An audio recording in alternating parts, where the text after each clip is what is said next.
Coming up on Over a Barrel. We'll just say there's somebody out there with a lot of followers on YouTube, and I just can't wait to debunk this video. I'm just like, I'm itching to get into it. So We're either going to get we're either going to get ourselves in some trouble or have a really good podcast or both. It'll be entertaining all the way around it.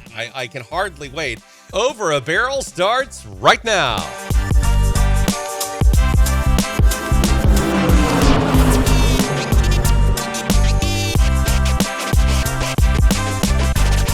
Welcome to Over a Barrel. I'm Matt McLean. He's Patrick DeHaan. I am. And welcome. And make sure that wherever you're watching / listening to us, you subscribe, you like, you do the normal thing that everybody on a YouTube video always tells you to do. Like and subscribe. Just Click that subscribe button right down there. Love our show. That's the key. Just make sure that you do it. We won't go into the whole diatribe and all that. But we do have ways that you can get into direct communication with us to let us know some of the questions that you have. And you can, of course, give us your comments, actually, to podcast@gasbuddy.com. Make sure that you do that. And if you're watching this particular podcast, that is scrolling at the bottom of the screen. For those of you on Spotify and all the audio networks, well, there you go on that aspect as well. And Patrick, how are you doing today, sir? Oh, Matt, this is going to be a juicy episode. I was browsing YouTube and, I went down a rabbit hole. There's a lot of videos out there about gas prices that are just completely off the mark. And some of them are interesting, right? Because there's this whole mantra about don't listen to what you read or what you see on the media and the media, this and that. And I just can't wait to dive into this one because there are we'll just say there's somebody out there with a lot of followers on YouTube, and I just can't wait to debunk this video. I'm just like, I'm itching to get into it. So we're either going to get ourselves in some trouble or have a really good podcast or both. It'll be entertaining all the way around it. I can hardly wait. And if you have complaints, where do we? Oh, that's right. You're supposed to send them to me. Never mind. Don't complain. No complaints. This guy. Oh, I pointed the wrong way. This guy.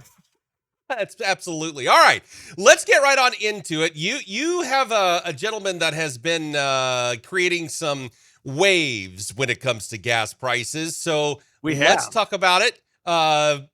Set this thing up and tell us what we're about to see, because I think it's fairly interesting. Well, I think, Matt, what I stumbled on is Scotty Kilmer is a mechanic, and he's been doing mechanic work for, I think, 57 or 60 years or something like that. And I'm going to love what he says, because he also kind of talks about some of the things that we talked about last week, octane. But the video today, gas prices are about to get insane. I guess that's what he has to every time. It's all the same.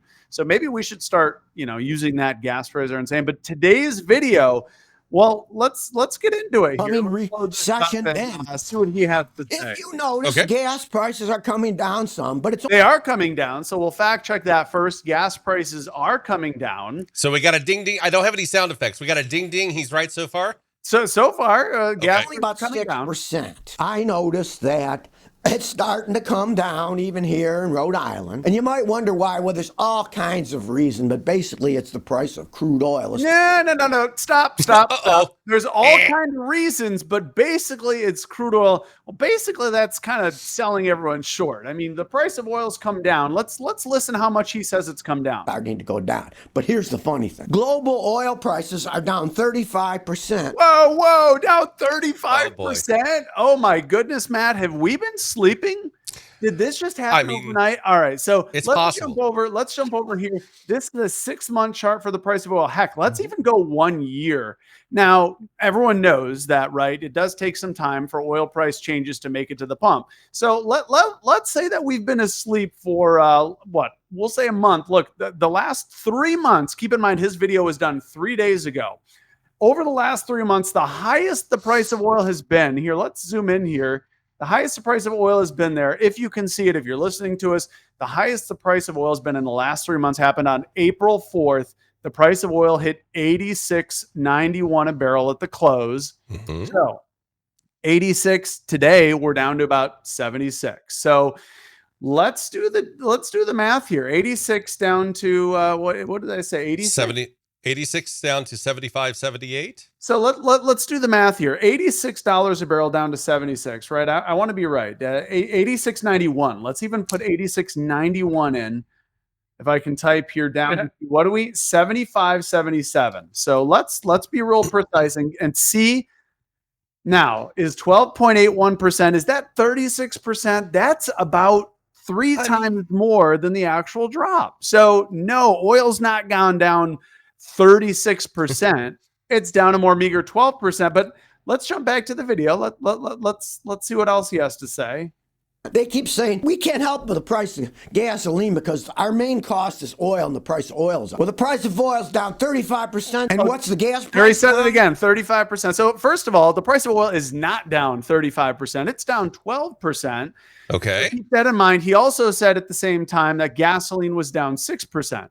So a 6% drop, even if that's right, Matt, there is a lag time, right? These oil prices have been dropping very recently. If we go back here, and if I share my tab again, you'll see that a lot of this, you know, in the last, look at that, even as recently as May 27, oil was at 79. So it does take a little bit of time for that lower price to filter down. So the fact that oil's down 12% here over the last, since the peak, and gasoline's down 6%, well, that's pretty close, right? It's only a 6% difference between that. So, you know, first of all, we've got a little misinformation about 35%. I'm not really sure where that came from, but all right, let's jump back into the video, see what else he says. 6%. All they do is rip us off when the price comes down. The rip us off is a very popular thing to say. Well, I don't know the answer. Let's just say they rip us off. But again, they're not, there's a lot of complicating factors. Oil, Matt, as we know it, is not the only thing that impacts gas prices, right? What have I been saying for the last 3 months? It's not just the price of oil. We have this thing called summer gasoline.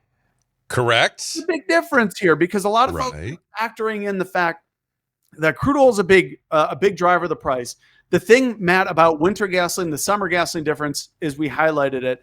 The difference is winter gasoline has more butane. Butane's really cheap. You have to consider the fact that we're taking a lot of that butane out of winter gasoline.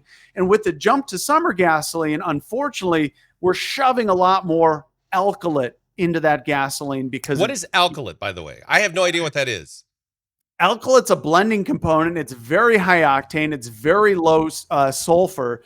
So it's kind of like a more expensive ingredient, Matt. It's a higher quality component that has more octane. It's also less evaporative. So we take out the cheap butane. Think of it as like, I don't know. It's just, you know, I wouldn't want to say it's water, but it's so cheap that when the cheaper ingredient comes out, we're putting in now more alkylate. That alkylate is, depending on where you are in the country, $4 or $5 a gallon. So you take out something that might be 75 cents a gallon and you shove in something that's $4 or $5 a gallon. There's going to be a cost difference associated with that.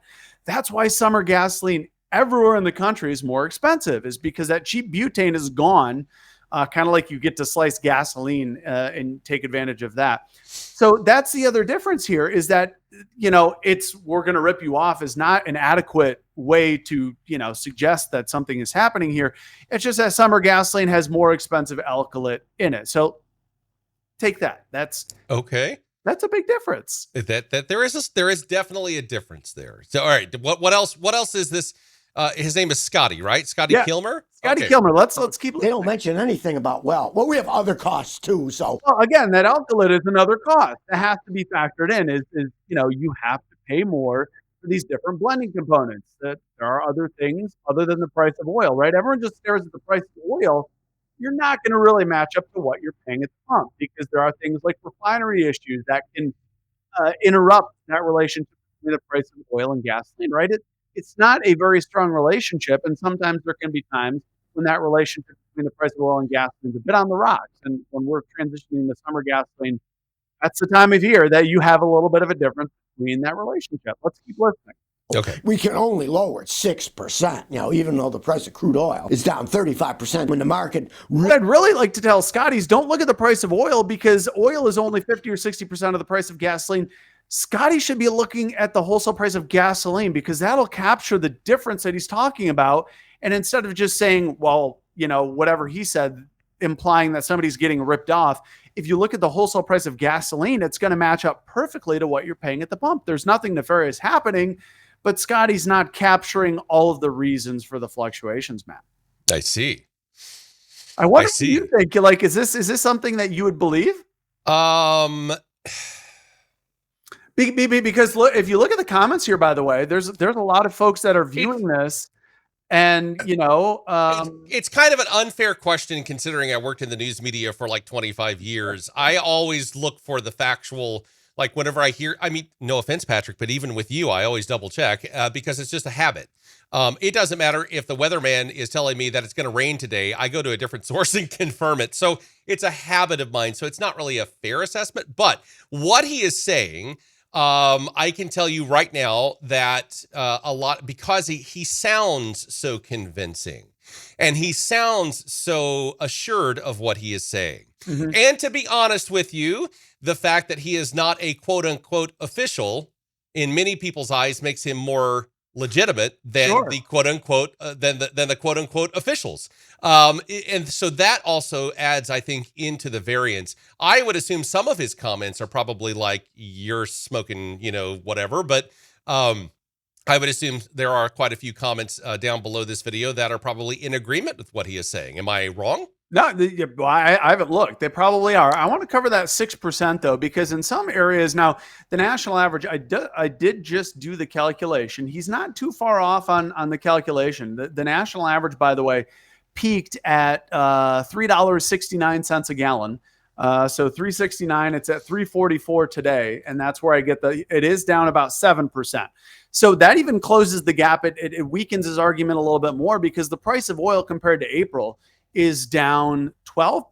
And now the price of gasoline here on this graphic is down almost 7%. So it's actually really tight. And what we were saying is there is a lag time to this. This 6.77%, Matt, if we go down, because I'm forecasting we'll continue to go down, we could go down to maybe $3.35 a gallon. So if we hypothetically get to $3.35 a gallon, that's then a 9% drop compared to the peak. That's getting really close. So again, to kind of underscore here that there's nothing nefarious happening, but there is kind of a lag to the price of oil and the price you pay at the pump. So that's close. But if you look specifically at some states, look at these. Like look at California, by the way. California is down 40 cents. This is just in the last month. California down 40 cents, Nevada down 39 cents. So I think somewhere else in his video, he said they're down about a nickel. Well, what about he's in Rhode Island? So check Rhode Island and see where where that's at. Yeah, Rhode Island is hiding here. It's somewhere. Ooh, look at this. Rhode Island's down 19 cents. So he's probably mentioning his corner store, and we know one individual station is probably not the best metric to look at because his corner store might only be down a nickel. But and that's where he needs to shop around because the average station in Rhode Island is actually down 19 cents a gallon here in the last month. Maybe he just isn't passing his station all the time and he doesn't know that they went a little higher and now they've come down. But look at of the nickel that he mentions, there's only 5 states that are down or up by less than a nickel. So the majority of states are not. Like he mentions a nickel, almost every state has made a bigger move to the downside. By the way, look at these. These are all down. These are not up. The only state up in the last month, the only state was Colorado. That's up is Colorado, and it's up about 4 cents. So the majority of states are down 49 of 50. And of those 50 states, of those 49 states that are down, Matt, what do we have? 4. So 45 of 50 states are down by more than the nickel that he's talking about in his video, but he also mentions 6%. So I'm a little confused. But if we go back to the video, I'd like to see what else we can uncover here. Really goes down and the price of oil goes down. They got to lower it some. What really lowers it though is lack of demand because it is a capitalist. Yeah, that's Scott's right. Lack of demand. That's part of the reason why prices are going down right now, Matt, is that gasoline demand has been very soft. In fact, I've spoken with a couple of reporters here over the last couple of days that have said, hey, is this a warning sign for the economy? Well, kind of, if demand is much lower, right? Supply and demand, that's economics. If demand is low, prices will be lower. And I think, you and I have talked about why demand might be low is because inflation is still biting the average consumer. Yes, it is. So inflation, and part of that is as intended. Right, the Fed has raised rates to slow the economy down, to slow down spending, to slow down demand, so that prices then come back down. Well, and then you've also, like, if you recall, a couple of days ago, I sent you 2 different links that couldn't be further apart from how they view the economist of those particular stories were going to view the economy. One was saying the feds have done it. We're in for a soft landing. Everything's going to be fine. No recession in sight. And then the very next link that I sent you on purpose was, we're coming in for a hard landing. It's going to be bad. The recession's here. Yeah. And 2 respectable economists having such different views. I don't remember a time in the news media from 1999. I'm dating myself here, when I first got into broadcasting. I don't ever remember a time where the economists, the spread of the opinions have been so large on both sides of the spectrum. Yes, it is like, and you've got economists. Some of them are saying the economy's booming. And it's like, wait. Well, keep in mind, there's a lot of different data to digest, right? Because different things are saying different things. You know, if you look at just one metric, like today's jobs report, by the way, was better than expected. If you look at that, you'd be like, oh man, the U.S. jobs market's strong. But then on the other side, as we look at gas prices, it's like, well, why are prices down so much? What in the world is going on? So again, depending on what data you're looking at, right? Look at all the metrics here, by the way. Yep. This would be like, well, this is kind of alarming because demand is down, prices are down. What's going on? So to your point, there's a lot of different opinions. Even Matt, I had a different opinion depending on what data set we're looking at. You're not wrong. And by the way, Scotty, we invite you to be actually a guest on the show. I actually have a goal to make that vein right down the middle of Patrick's forehead kind of start showing. I love Scotty's. He's very animated. So, let's talk. And he was, by the way, after that video, he also talks about premium, mid-grade, and regular. And that's something that we regularly talk about on this show too. I mean, so you are welcome to come on the show. You've got ways to get a hold of us, and who knows, maybe we'll even try to reach out to him. I would actually love to see it. I'll moderate. It'll be very entertaining for me. And again, the goal, get the vein down Patrick's forehead. Oh man, popping out on the screen. George, I want to see that vein, right? Isn't it too? Yeah.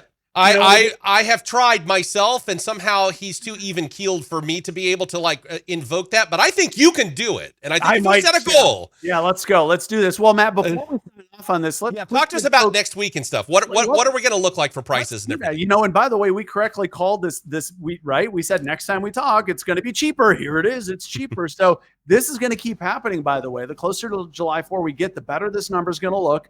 Most of these states are going to keep looking good, Matt. So I would say the bulk majority of states are going to keep dropping. Let's quick look at the biggest movers in the last week. Has anyone gone up? Most. Look at all this. This is, by the way, compared to last week, by the way, who's listening on Spotify, if you're listening on Apple Podcasts, almost every state is seeing a lower price. Oh, New Mexico, you're up a little bit. Everyone else, look at that, 49 of the nation's 50 states. So, Matt, we are solidly talking about gas prices declining. This is going to be the trend into next week, too. Oil prices are up just a touch, but it's nothing to get too worried about just yet. So good news continues, Matt. For another week, we're going to survive lower gas prices for just about everyone. So I think we're going to title this video, Gas Prices Crashing. Let's see how many people click onto them. I know you better than that. You're too even keeled. That's why I want the vein to pop out in the middle of your forehead. It's a goal of mine. I'm going to do it one day. Scotty can do it. I don't know. There you go. All right. Well, I tell you what, that's pretty much going to wrap up the episode for today. And, thank you very much for joining us. And make sure that if you have any comments, suggestions, podcast@gasbuddy.com. We would love to hear from you. And you can, of course, go to the GasBuddy.com, download the app, use the even little card that you can attach to your bank account. You get extra savings. I do it every day, and I use a lot of fuel. Trust me, with video production, I'm all over the place all the time. Yes, you are. Yes, you are. And by the way, one other thing too, if folks want to see the gas price movements, the charts for diesel, all of that is available. You see that link down there. Prices. GasBuddy.com. Yeah, prices.gasbuddy.com. Your mic kicked out there for just a second. Prices.gasbuddy.com. Thank you so much for joining us. And I'm Matt McLean. He's Patrick DeHaan. And we will talk again coming up really soon.